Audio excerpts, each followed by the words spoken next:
ओम पूर्णमदः पूर्णमिदं पूर्णात् पूर्णमुदच्यते पूर्णस्य पूर्णमादाय पूर्णमेवावशिष्यते।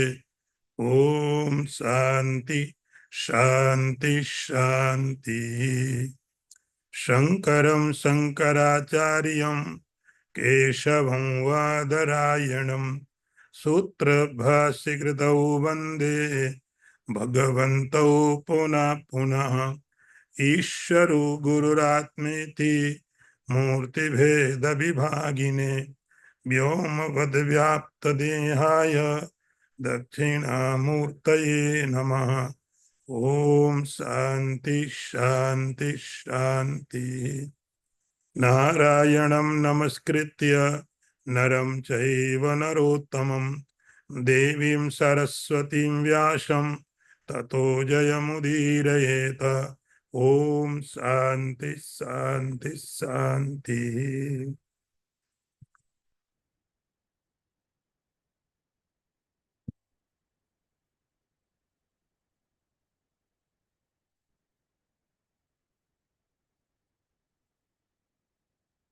चौथा मंत्र। यजन्ते सात्विका देवान् यक्ष रक्षांसि राजसाः प्रेतान् भूतगणाश्चान्ये यजन्ते तामसा जना। अर्थ देखिए, भगवान कहते हैं अर्जुन, जो सात्विक मनुष्य होते हैं वे देवताओं का पूजन करते हैं। राजसी मनुष्य यक्षों और राक्षसों का पूजन करते हैं, और जो दूसरे तामसी लोग होते हैं वे प्रेतों का और भूत गणों का पूजन करते हैं। 17वां अध्याय हम लोग पढ़ रहे हैं, जिसका नाम है श्रद्धा त्रय विभाग। मनुष्यों के अंदर 3 तरह की श्रद्धा होती है: सात्विक, राजसिक और तामसिक। भगवान ने बोला, अर्जुन, जिस व्यक्ति की जहां और जैसी श्रद्धा होती है वो व्यक्ति वही होता है। श्रद्धा का मतलब, जैसे मैं आपको कह रहा था कि यहाँ श्रद्धा का मतलब बहुत ट्रांसलेशन सिंपल नहीं है। इस श्रद्धा शब्द के अंदर में आपका पूरा फेथ, आपका डेडिकेशन, कमिटमेंट, आपकी पूरी टोटल पर्सनालिटी को रिप्रेजेंट करता श्रद्धा शब्द यहाँ पर। आप अंदर से बाहर से, तो जो जिस व्यक्ति की श्रद्धा होती है, जो व्यक्ति जिसके लिए रिस्पेक्ट रखता है, वो व्यक्ति वो बनना चाहता है। तभी हम किसी को सम्मान करते हैं, हम किसी हीरो को एक रिस्पेक्ट देते हैं, किसी पॉलिटिशियन को देते हैं, किसी प्लेयर को देते हैं। हम कुछ बनना चाहते हैं उसके जैसा। तो भगवान कहते हैं कि जिस व्यक्ति की जहां श्रद्धा होती है, आप ये समझो वो व्यक्ति वही है। दूसरी बात, अब सवाल है कि 3 तरह की श्रद्धा भगवान ने बोली: सात्विक, राजसिक और तामसिक। और श्रद्धा तो हमें दिखाई नहीं पड़ती है, तो हम कैसे समझें कि हमारे अंदर में सात्विक श्रद्धा है, हमारी साथ श्रद्धा राजसिक है या कि तामसिक है, या दूसरे व्यक्ति की श्रद्धा? हम कैसे जाने उसकी श्रद्धा राजसिक है, तामसिक है, सात्विक है? ये श्रद्धा तो दिखाई नहीं पड़ती है। और हम ये भी चाहते हैं कि हमारी श्रद्धा या हमारे पास जो भी हो वो सबसे अच्छा होना चाहिए संसार का। तो हमारी श्रद्धा अच्छी होनी चाहिए। तो अब आपको श्रद्धा दिखाई पड़ती नहीं है, फिर कैसे मालूम पड़े? भगवान कहते हैं, आप अपने को कैसे समझे कि आपकी श्रद्धा, आपका नेचर, आपकी पर्सनालिटी क्या है, कैसी है? सात्विक है कि राजसिक है कि तामसिक है। तो इस बात को जानने के लिए भगवान ने यहाँ पर कहा, आप सीधे नहीं पता कर सकते ना अपने बारे में तो दूसरों के बारे में। किसी व्यक्ति की पर्सनालिटी क्या है, उसकी श्रद्धा क्या है, उसके बिलीव्स क्या हैं, आप सीधे नहीं पता कर सकते, विजिबल नहीं है। तो आपको कुछ और चीजें देख करके उस श्रद्धा के बारे में समझना पड़ेगा। जो चीजें दिखाई नहीं पड़ती हैं तो उनको जानने के लिए हम कुछ और तरीके लेते हैं। और तो ऐसे ही अंदर में हमारा भरोसा, हमारी मान्यताएं, हमारा बिलीफ कैसा है, ये बात सीधे नहीं पता चलती है, तो भगवान उसके लिए एक तरीका देते हैं। यदि आपकी श्रद्धा सात्विक है तो पहला भगवान ने जो तरीका लिया है वो लिया पूजा पाठ का। आपके जो आप पूजा करते हैं, वर्शिप करते हैं, जप करते हैं, मंत्र का जप करते हैं, उसको भगवान ने एक माध्यम बनाया। आप उसके द्वारा समझने की कोशिश करिए कि आपकी श्रद्धा कहाँ है और कैसी है, आपकी आपका व्यक्तित्व कैसा, आप क्या हैं। तो पहला लेवल भगवान ने दिया है, ये आध्यात्मिक लेवल है। और पहले लेवल में भगवान कहते हैं कि तीन बातें आपको समझनी पड़ेगी। आप किसकी पूजा कर रहे हैं, आप किसकी पूजा कर रहे हैं। दूसरा, आपके पूजा करने का तरीका क्या है। तीसरा, आप पूजा करके चाहते क्या है। तीन बातें। इन तीन चीजों को आप एक लाइन में रखेंगे तो आप पहचान पाएंगे कि आप क्या हो। पहली बात, आप किसकी पूजा कर रहे हो, किसकी। तो भगवान ने तीन श्रेणी रखी, यहां पर तीन कैटेगरी। देवता, दिव्य जो स्वर्ग आदि लोकों में रहते हैं, देवता। उसके बाद में थोड़े और नीचे लोग आते हैं जो देवता नहीं है, नीचे है, मनुष्य से ऊपर है। उसका नाम रखा यहां पर भगवान ने, दूसरी श्रेणी है, उसको यक्ष और राक्षस नाम दिया है। और सबसे जो नीचे लोग हैं जिनकी भी पूजा की जा सकती है वे भूत और प्रेत। तो सबसे पहले यह समझना पड़ेगा कि किस व्यक्ति की रुचि किस देवता, किस की पूजा करने की है। देवता की पूजा करने की है या कि यक्ष राक्षसों की पूजा करने की है या कि भूत प्रेतों की है। तो हमारा इष्ट कौन है, हम किसकी पूजा करना चाह रहे हैं। भगवान कहते यदि कोई व्यक्ति देवताओं की पूजा करता है, इंद्र की, वरुण की, कुबेर की, शिव की, विष्णु की, कृष्ण की, यदि उनकी पूजा करने की इच्छा होती अपने आप, तो ये व्यक्ति सात्विक श्रद्धा वाला है।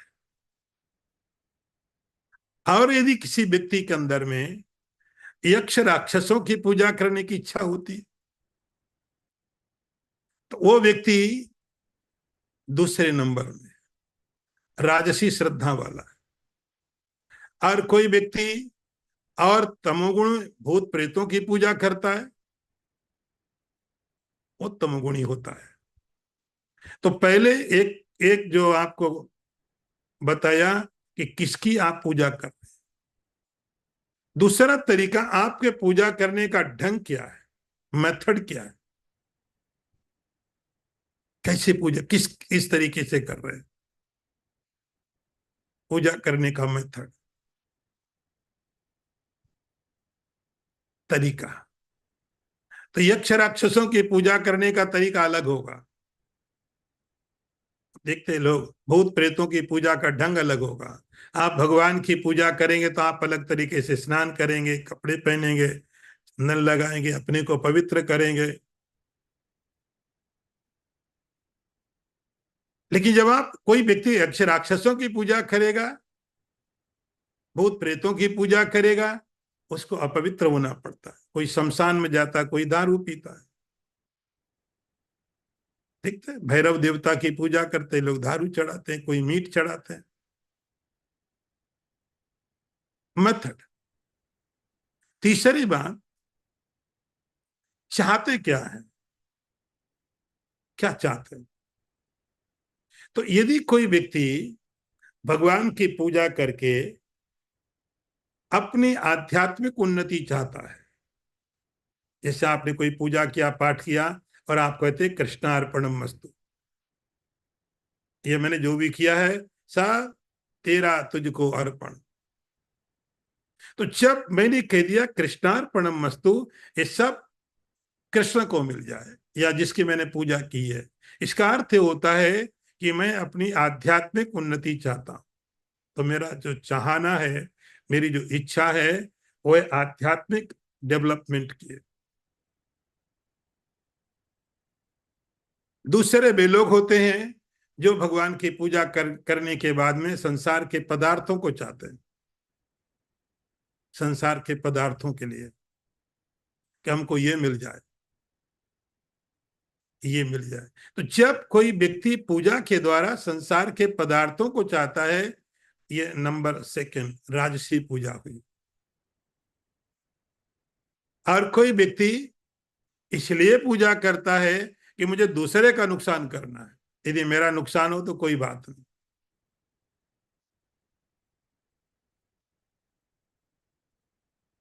एजंते ताम सजना। तो जब कोई व्यक्ति अपनी पूठा पूजा, अपना पाठ, अपना जीवन दूसरों के नुकसान के लिए लगाता है, तो आप देखते हैं वेदों में भी इस तरह की चीजें लिखी हैं। एक वेदों में एक मंत्र आता है आ, कि किसी व्यक्ति को अपने शत्रु को मारना हो तो शेन नाम का यज्ञ करना चाहिए। इसको वेद बोला जाता अभिचार प्रयोग, शत्रु को मारने के लिए शेन नाम का यज्ञ करना चाहिए। लेकिन बाद में लिखा इस यज्ञ का जो करने का फल तो मिलेगा, लेकिन उसके द्वारा पाप भी पैदा होगा। फिर आप सोचो आपको करना है कि नहीं करना, लेकिन एक तरीका है। तो जो सात्विक लोग होते हैं, वे सात्विक लोग देवताओं की पूजा करते हैं, सात्विक विधि से करते हैं और अपनी आध्यात्मिक उन्नति चाहते हैं। जो राजसी लोग होते हैं, यक्ष राक्षसों की, जैसे कोई कुबेर की पूजा करता है, कोई अलग अलग यक्षों की पूजा करते हैं, वे लोग क्या चाहते हैं, संसार के पदार्थ, कि मुझे संसार के पदार्थ मिल जाए। कोई भूत प्रेतों की पूजा चाहता है, करता है, वो चाहते हैं, बलि चढ़ाते हैं कि मुझे ये मिल जाए, मुझे वो मिल जाए। वो ना अपना भला चाहते हैं ठीक से, न दूसरों का चाहते हैं। ऐसे लोग भूत प्रेतों की पूजा करते, तुरंत फल चाहिए, शमशान में जाते हैं, पूजा करते हैं, बलि चढ़ाते हैं, उनको तुरंत परिणाम चाहिए। भगवान कहते हैं ये भी पूजा है, लेकिन ये तामसी पूजा है। अब आप ये देख के पहचान सकते हो ये व्यक्ति सात्विक पूज श्रद्धा वाला है, ये राजसिक श्रद्धा वाला है, ये तामसिक श्रद्धा वाला है। इसको देख करके आप पहचान सकते हो। अब आगे मंत्र देखिए। अशास्त्र विहितम घोरम तप्यन्ते ये तपोजना, दम्भ अहंकार संयुक्ता काम राग बलान्विता। अर्थ देखिए, भगवान कहते हैं अर्जुन, जो मनुष्य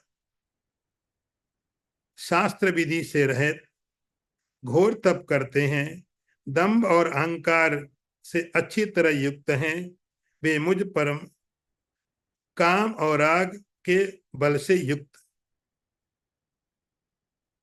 आगे के मंत्र में पूरा होगा जाकर के, लेकिन इसका अर्थ इतना ही है कि दंभ और अहंकार से युक्त, काम राग बल से युक्त, शास्त्र विधि को छोड़ करके जो लोग घोर तप करते हैं, उन मनुष्यों को तुम तामसी लोग श्रेणी का है, भगवान बताएंगे तामसी श्रेणी।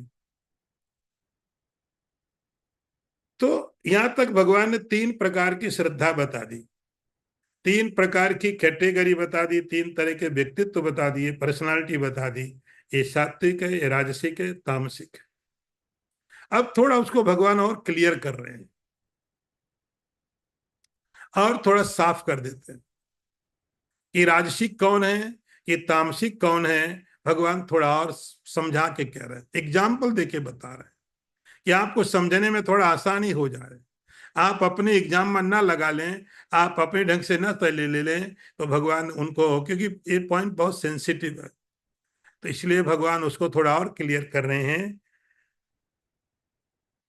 भगवान कहते कई बार आप देखते हो कि बहुत से लोग घोर तप करते हैं। घोर, घोर तप का मतलब है कि भयंकर। घोर शब्द का संस्कृत में अर्थ होता है डरावना, भयंकर। घोर तप करते हैं, और वो जो तप करते हैं वो शास्त्र के द्वारा बताया गया नहीं होता है। तो देखो, शास्त्र जब आप देखते हैं, शास्त्र हमेशा प्रैक्टिकल होता है। शास्त्र, वेद, उपनिषद, गीता, रामायण, भागवत, तो जब शास्त्र किसी बात की बात करता है वो हमेशा प्रैक्टिकल होता है, ये आपको करना चाहिए तो आप कर सकते हैं। लेकिन जो लोग शास्त्र की विधि को छोड़ करके शास्त्र अशास्त्र भीतम घोरम, पहले एग्जाम्पल दे देते हैं। इंडिया में बहुत से ऐसे लोग हैं जिन्होंने ऐसी ऐसी तरीके की तपस्याएं करना शुरू कर दिया है। कोई खड़ेश्वरी बाबा हो गए। खड़ेश्वरी का मतलब उन्होंने बोला खड़े ही रहेंगे आप, बैठेंगे ही नहीं। किसी ने नियम ले लिया, एक हाथ ऊपर कर दिया, हाथ नीचे नहीं लाएंगे।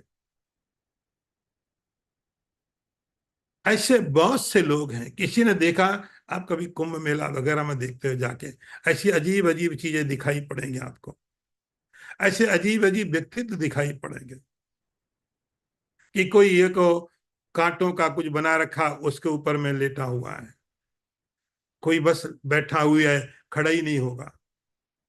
इसको भगवान कहते घोर तप। शास्त्र में इसकी कोई अनुमति नहीं है। बहुत पहले मैं बनारस में एक महात्मा को मिला, उसने नियम लिया था कि एक हाथ ऊपर कर दिया, हाथ नीचे नहीं करेगा वो। 8 साल हो गए, बोले 12 साल का नियम लिया हो। हाथ सूख करके ऐसा खराब हो गया पूरा, हाथ सूख गया।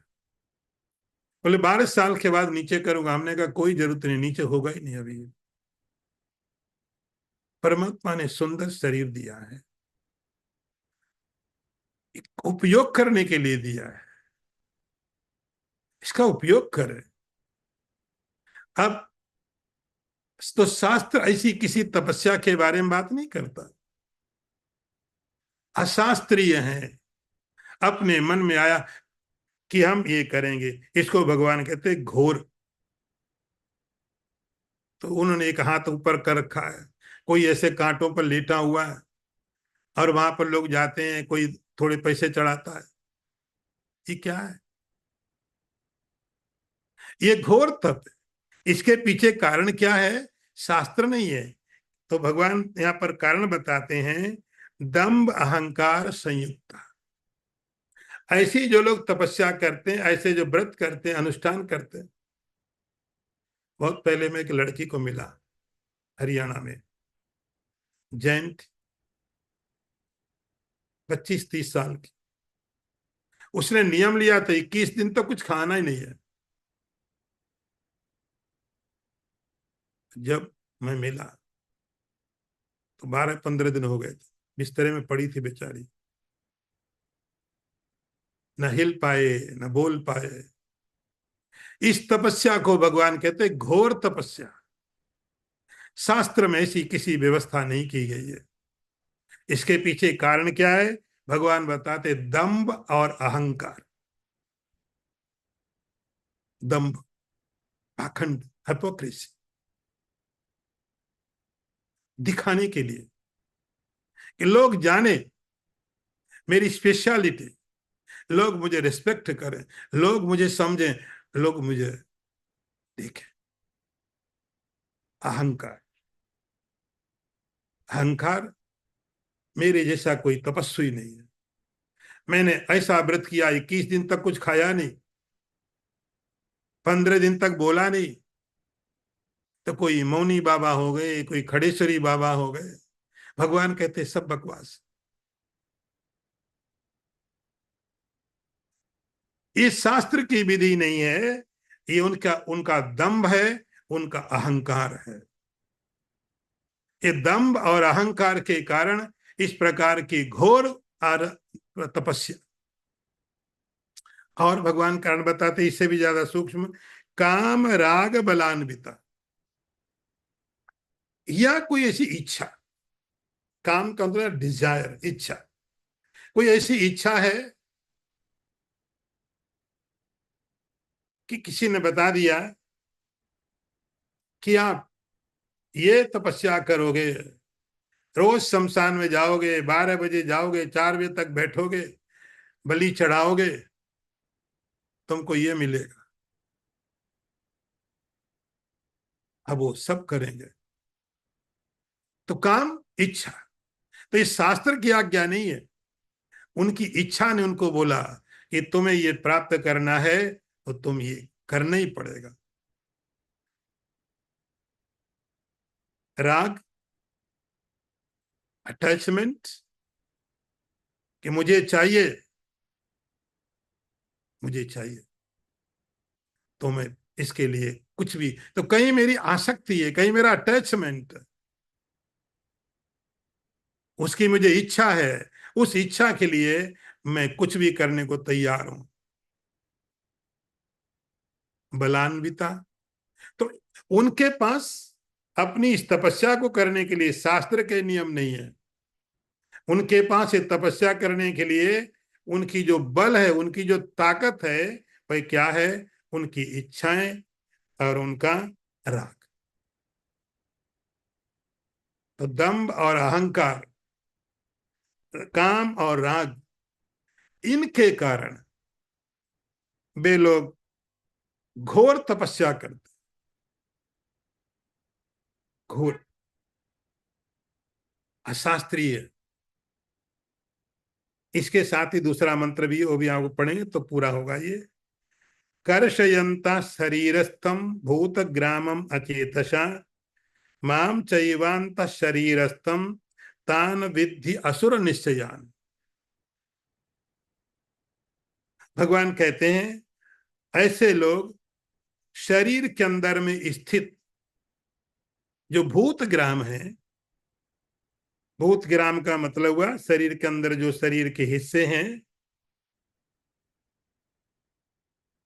और मैं बैठा, तो शरीर के अंदर में होने वाले जो भूतग्राम है और जो मैं हूं, उनको दुखी करते। कर्षयंता शरीरस्थम भूतग्राम अचेतसाम माम चैवांत शरीरस्थम तान विद्धि असुर निश्चयान। भगवान कहते उनको राक्षस समझो। तो दोनों मंत्रों को मिलाकर के यहां पर एक मंत्र तैयार होता है कि जो लोग शास्त्र की विधि को छोड़ करके घोर तपस्या करते हैं, जिसके पीछे उनका अहंकार, उनका दंभ होता है, उनकी कामनाएं होती हैं और उनके अटैचमेंट होते हैं, ऐसे लोग, ऐसे लोग क्या करते हैं? कर्षयंता शरीरस्थम, शरीर के अंदर में रहने वाला, ये परमात्मा की हमको दी गई सबसे बड़ी गिफ्ट, मनुष्य का शरीर, सबसे बड़ा। तो ये लोग उस घोर तपस्या के चक्कर में बोलेंगे ही नहीं। कोई मौनी बाबा बन गया, मैं उनके विरोध में नहीं हूं, लेकिन भगवान गीता में कहते हैं आपको भगवान ने सुंदर वाणी दी है। ठीक है, कभी कभी आप मौन रख लो, कम बोलो, अच्छा बोलो ना, कम बोलो, लोगों को अच्छा लगे ऐसा बोलो, लेकिन नहीं बोलना, ये वाणी का उपयोग नहीं है। वाणी का उपयोग है बोलना, लेकिन कैसे बोलना, कब बोलना, कितना बोलना, ये तपस्या। नहीं बोलना ये वाणी की तपस्या नहीं। कुछ समय तक आप मौन रख लीजिए, कुछ समय के लिए, लेकिन बोलना ही नहीं है। कम्युनिकेशन कैसे करें, तो सिर हिलाएंगे, पांव हिलाएंगे, नोट लिखना शुरू करेंगे, औरों को भी प्रॉब्लम दें, अपने आप भी प्रॉब्लम ले जाएं। तो भगवान कहते हैं आपके पास परमात्मा ने जो सुंदर मनुष्य का शरीर दिया है, दुनिया की सबसे बड़ी गिफ्ट। इस मनुष्य शरीर को कर्षयंता, इस मनुष्य शरीर के अंदर में उसको कृश करते हैं, दुबला पतला करते हैं। तो देखो दो चीजें, इस साधना को भगवान ने इतना क्लियरली कहा है, दूसरे धर्म शास्त्र शायद इस बात को इतने अच्छे तरह से नहीं कहेंगे। इसीलिए 16वां और 17वां अध्याय बहुत महत्वपूर्ण गीता का है। आपको तपस्या करनी भी है और शरीर को संभालना भी है। शरीर को नुकसान करके कोई तपस्या की जाए, भगवान कभी इस पक्ष को नहीं मानते। तो दो चीजें, इस शरीर को ना तो बहुत विलासी बनाए और शरीर को ना बहुत दुखी करे।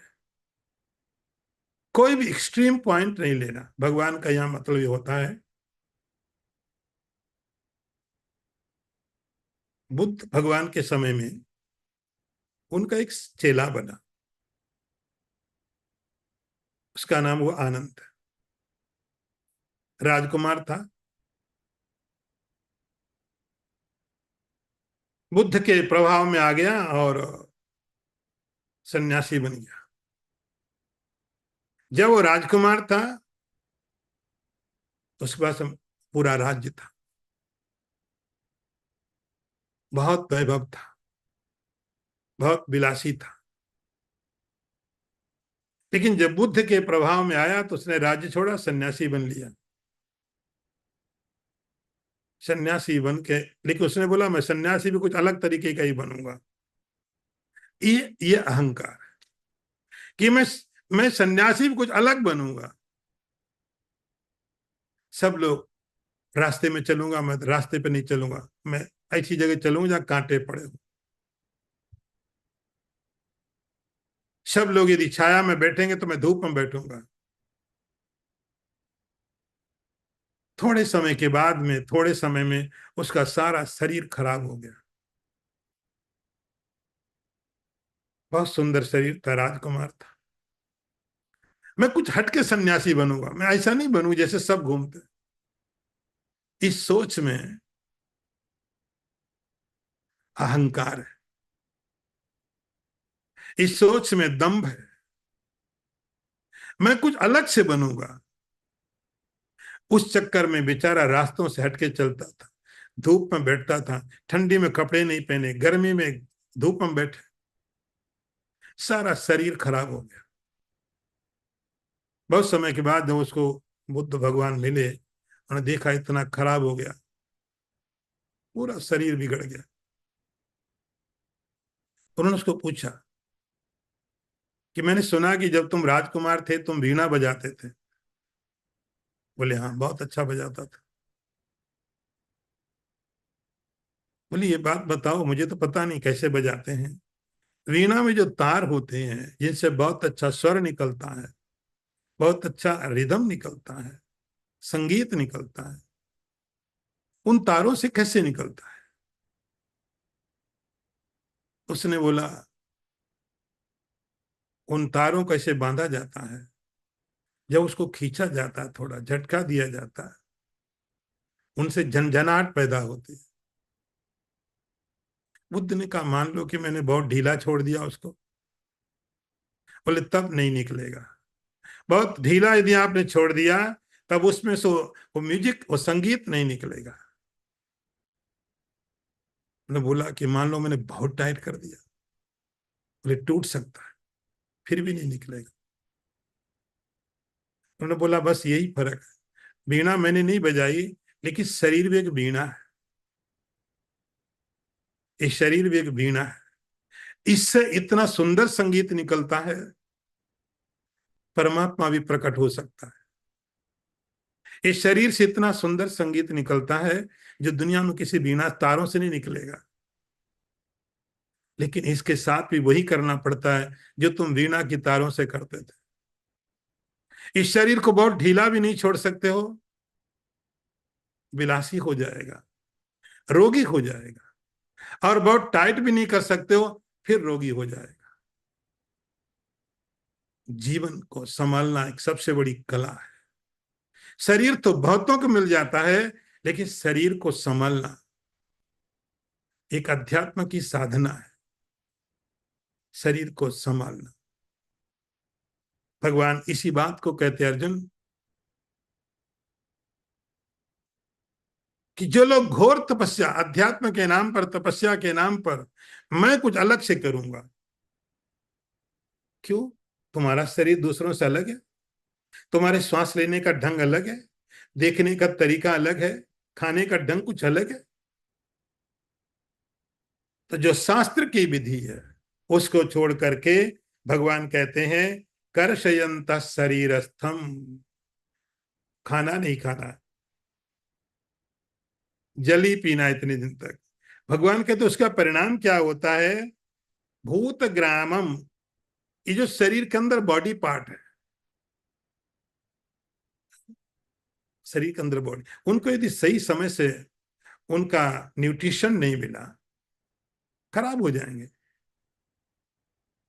शरीर के अंदर जो फंक्शन हो रहे हैं, भगवान ने इतनी मेहनत से बनाया है, यदि उनको हमने ठीक से मैनेज नहीं किया तो शरीर के जो बॉडी, भूत ग्राम, इसका नाम भूत ग्राम है। इस शरीर के अंदर जो संरचना है, आपका लीवर है, आपकी किडनी है, इंटेस्टाइन है, पूरी रेस्पिरेटरी सिस्टम है, तो इनको एक न्यूट्रिशन चाहिए।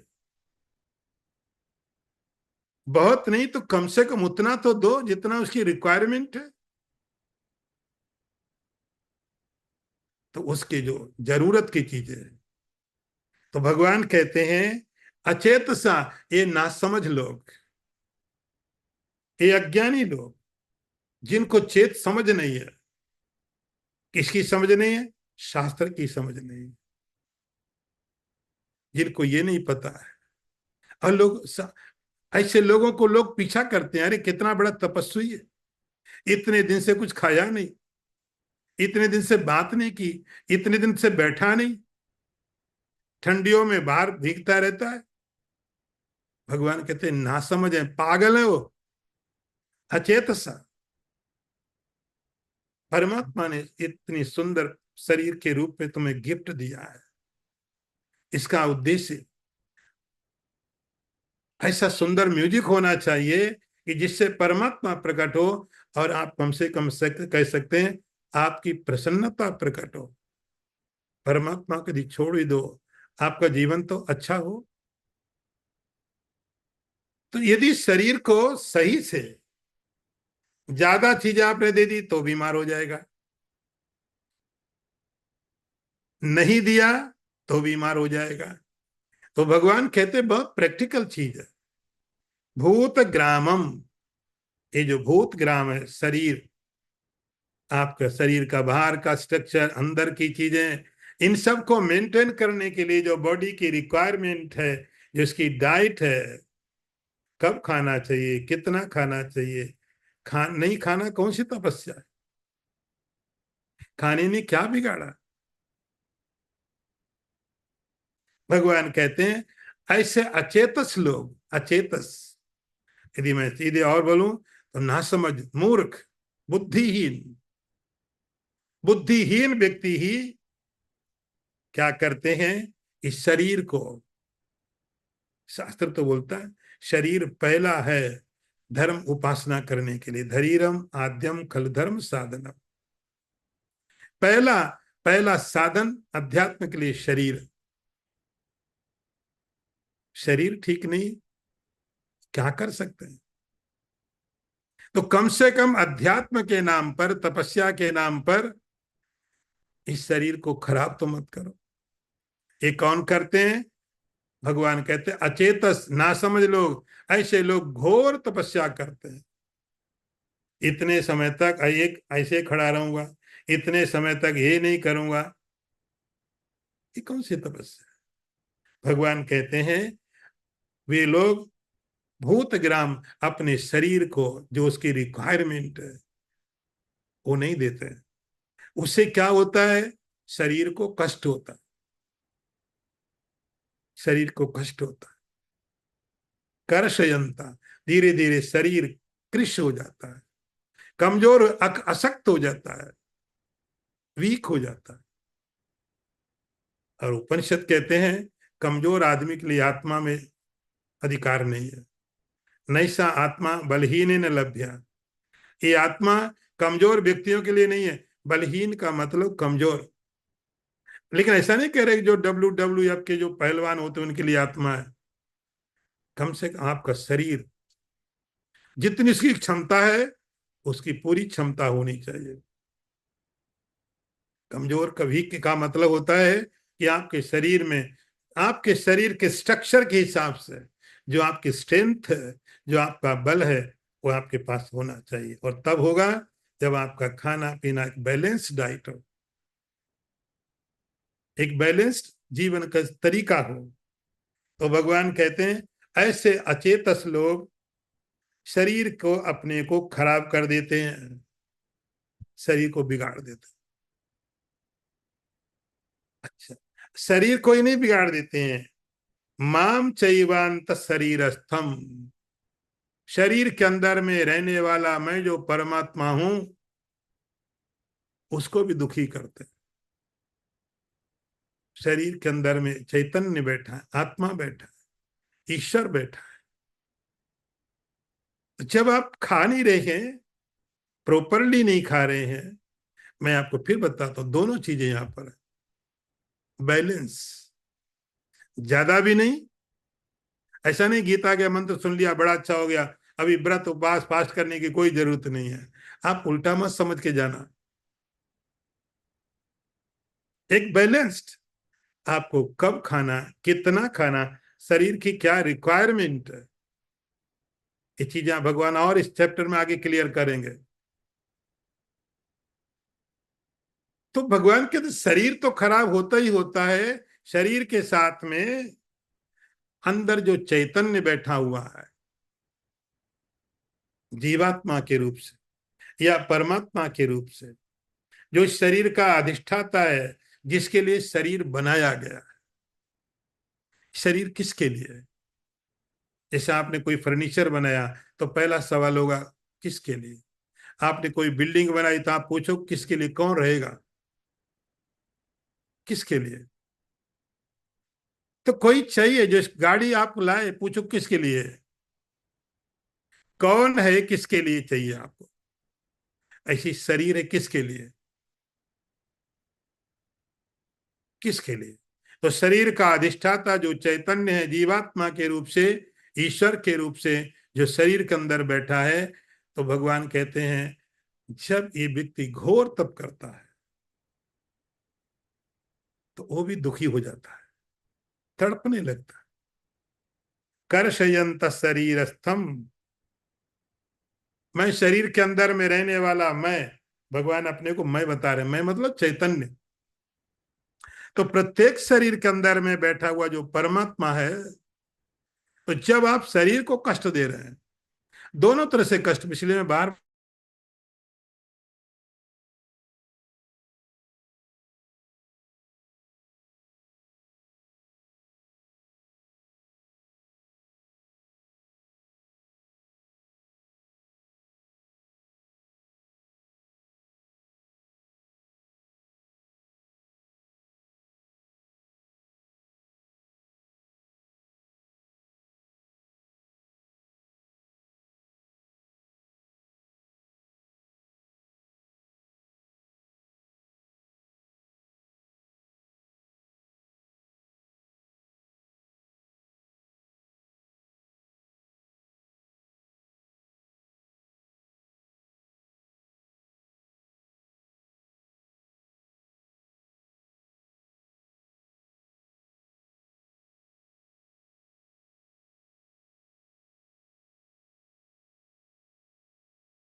Swami ji kindly unmute yourself please.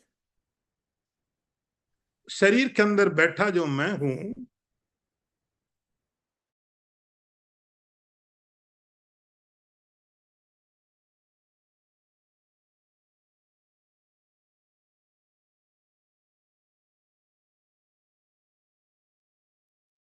कान, तो उस परमात्मा को भी, उस ईश्वर को भी ये लोग क्या करते हैं? कृष्णता। शंकराचार्य जी ने एक बात यहां पर कही है कि परमात्मा को परेशान करना, दुखी करने का एक मतलब होता है कि ईश्वर का अपमान करना। ईश्वर का अपमान कैसे होता है कि ईश्वर ने आपको शरीर दिया कुछ समझ करके, और आप उसके द्वारा दिए हुए शरीर को यदि अलग तरीके से यूज करते हैं तो ये परमात्मा का अपमान होता है। इस तरह से भगवान कहते तान विद्धि असुर, ऐसे लोगों को हे अर्जुन आप असुर समझना। असुर कोई लंका में रहने वाले लोग नहीं होते, असुर कोई जगह ही नहीं है। असुर भगवान कहते तान विद्धि, इन लोगों को तुम असुर समझो। आगे का मंत्र देखिए।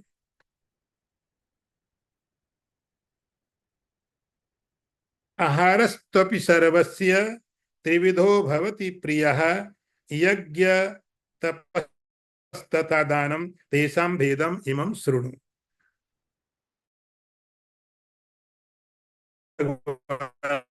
कहते हैं अर्जुन, आहार ऐसे ही यज्ञ, तप, दान, ये भी तीन प्रकार के होते हैं, इनका भेद तुम मुझसे सुनो।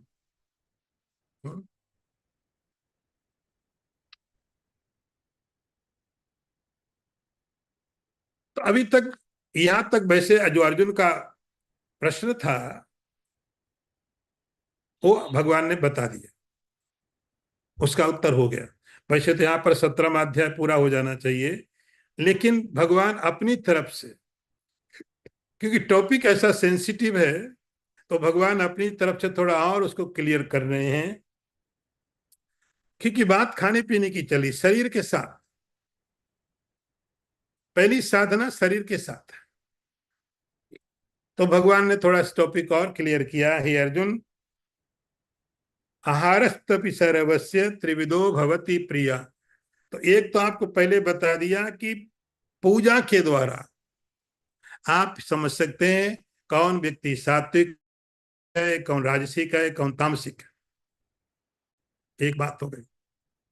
पूजा पाठ के द्वारा आप समझ सकते हैं कि मैं राजसिक हूं कि तामसिक हूं, सात्विक। इतना ही नहीं, बहुत से लोग पूजा नहीं करते, हम उनको कैसे समझें? तो भगवान थोड़ा और नीचे आ गए। कुछ ऐसी चीजें होती जो हर व्यक्ति करता है। कई लोग, बहुत लोग हैं जो नहीं पूजा करते, किसी देवता की नहीं करते, हम भगवान को मानते ही नहीं, नास्तिक है। उनके लिए आप क्या कहोगे, सात्विक है कि राजसिक है कि तामसिक है? वो कहते हम किसी पूजा पाठ में भरोसा नहीं करते, हमको नहीं करना है। ना देवताओं की करनी है, ना भूत प्रेतों की करनी है, ना यक्ष राक्षसों की करनी। इस चक्कर में हमको पढ़ना ही नहीं है।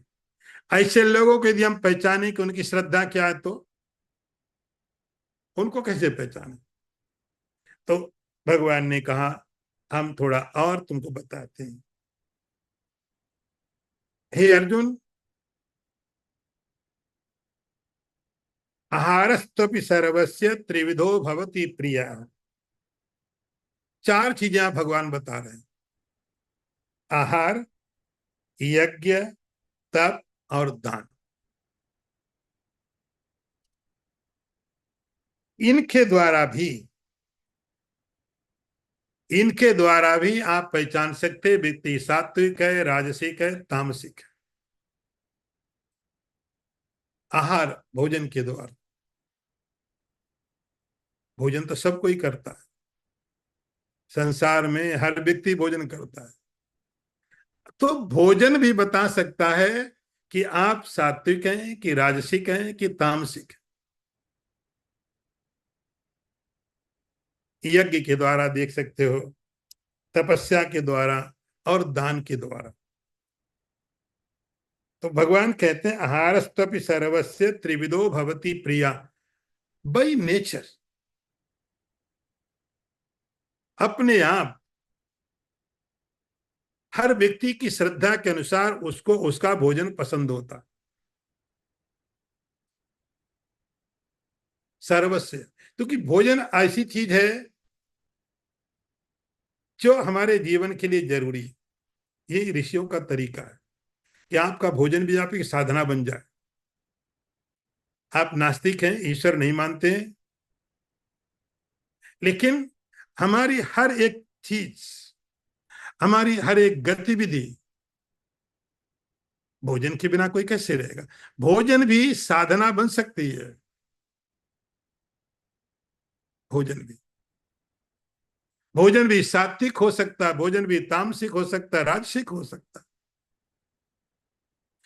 तो हे अर्जुन, उस भोजन के द्वारा भी उस व्यक्ति की सात्विक, राजसिक, तामसिक श्रद्धा जान सकते हो। यज्ञ के द्वारा जान सकते हो, तप के द्वारा और दान के द्वारा। इन चीजों को मैं तुमसे कहता हूं। अर्जुन ठीक से सुनो, इनको मैं कह रहा हूं, इसको तुम ठीक से सुनो। ताम सुनो। अगला मंत्र देखिए। आयु सत्य बलारोग्य सुख प्रीति विवर्धना रस्या स्निग्धा स्थिरा हृदया आहारा सात्विक प्रिया। अर्थ देखो। आयु, सत्व,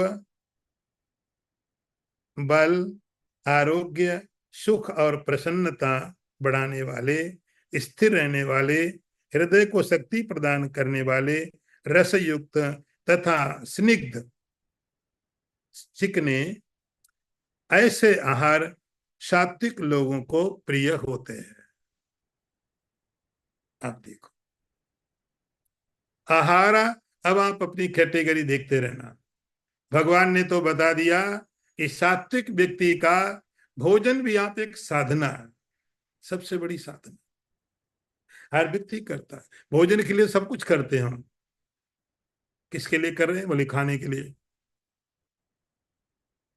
खाए करेंगे नहीं तो खाएंगे क्या? तो खाना, भोजन हमारे जीवन के साथ में हमेशा रहने वाला। तो भोजन कोई लग्जरी नहीं है, भोजन जीवन है। हर कोई खाता है। अब इस भोजन को भी भगवान कहते हैं किस भी तरह के व्यक्ति को कैसा भोजन पसंद होता है, कैसे व्यक्ति को कैसा भोजन पसंद होता है। तो उसके लिए भगवान ने पहला सात्विक नंबर लिया कि जो लोग सात्विक लोग हैं, हो सकता भगवान इसलिए पहले बता रहे, हो सकता आपका नंबर पहले ही आ जाए कहीं। पहले ही नंबर आ जाए। तो सात्विक वे लोग होते हैं जिनका भोजन कैसा होता है? आयु, आयु बढ़ाने वाला होता है।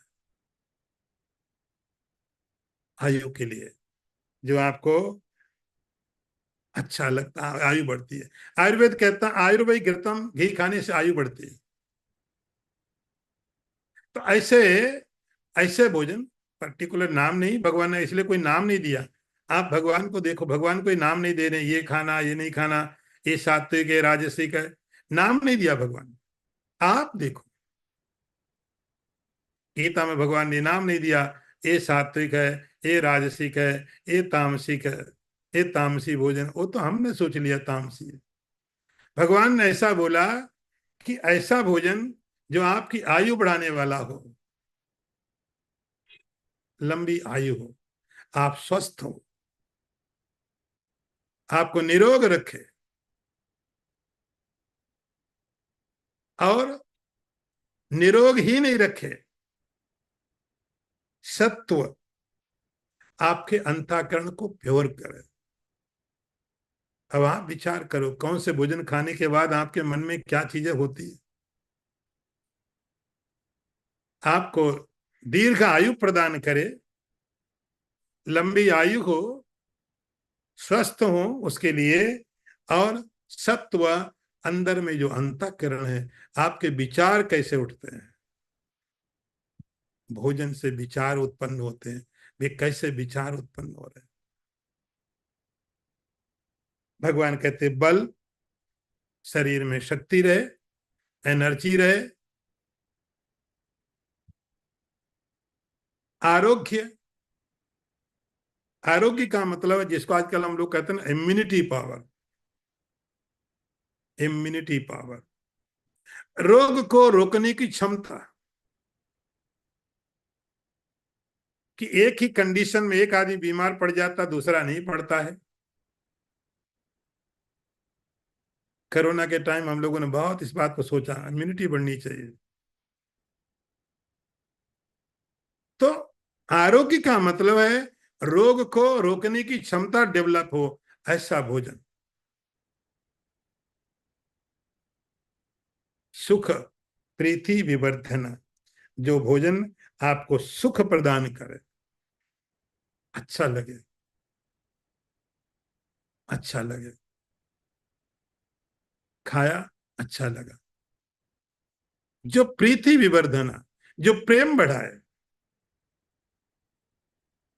भोजन से कैसे प्रेम बढ़ता है, ये यहाँ की साइकोलॉजिकल बहुत सी गहरी चीजें हैं। कि जब आप भोजन कर रहे हैं तो आपकी प्रीति न केवल अपने लिए हो, अपने आसपास के लोगों के लिए हो, एनिमल्स के लिए, बर्ड्स के लिए भी तो हो। यदि कोई मीट खाता है, भगवान ने नाम नहीं दिया, बहुत बहुत भगवान सावधानी से बात कर रहे हैं। ये कैसी प्रीति होगी। सुख प्रीति विवर्धना, जो आपको सुखी करे, औरों को भी प्रसन्न रखे।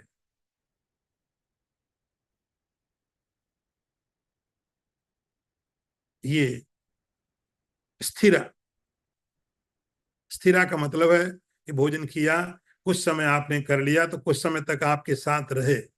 ऐसा नहीं अभी खाया फिर थोड़ी देर फिर खाया फिर खाया, सारा दिन खाते रहे। हृदय, हृदय माने हृदय को शक्ति प्रदान करे। आपके जो अंदर ऑर्गन्स हैं, बॉडी पार्ट हैं, उनके लिए अच्छा हो, डाइजेशन में अच्छा हो, ऐसा कह सकते हैं। जो डाइजेशन में अच्छे हो, अच्छी तरह पच जाए। रस्या, जो रस युक्त हो, रस हो, सूखे नहीं हो। स्निग्धा, जिसमें स्निग्ध हो, ये कह सकते हैं घी वगैरह पड़े हो। ये भगवान ने एक लिस्ट दी है आहार की, भोजन की। भगवान ने कभी नाम नहीं दिया ये तामसी होता है, ये राजसी होता है, ये सात्विक होता है। यहाँ कोई नाम नहीं दिया गीता में भगवान ने। अब आप देखो, भगवान ने एक लक्षण बता दिए, एक डेफिनेशन दे दिया। इस तरह का भोजन, ये क्वालिटी जिस भोजन में है, उस भोजन को भगवान कहते हैं मैं सात्विक समझता हूं। कोई नाम नहीं। आप अपने आप कहते देखो, आप जब कोई चीज खाने लगते हो तो आप देखो ये गीता के इस सात्विक भोजन के कैटेगरी में आता कि नहीं आता है। जब आप कुछ खाते हो तो आप इस कैटेगरी में डाल के देखो। ये भगवान ने लक्षण दिया है, डेफिनेशन दिया है कि इसका आहारा सात्विक प्रिय। जो लोग सात्विक नेचर वाले होते हैं, जिनका जिनकी श्रद्धा सात्विक होती है, सत्व गुण वाले होते हैं, स्वाभाविक रूप से उनका ऐसा भोजन पसंद होता है। स्वाभाविक रूप से उनको कहना नहीं पड़ता, उनका मन करता ऐसा भोजन करने का।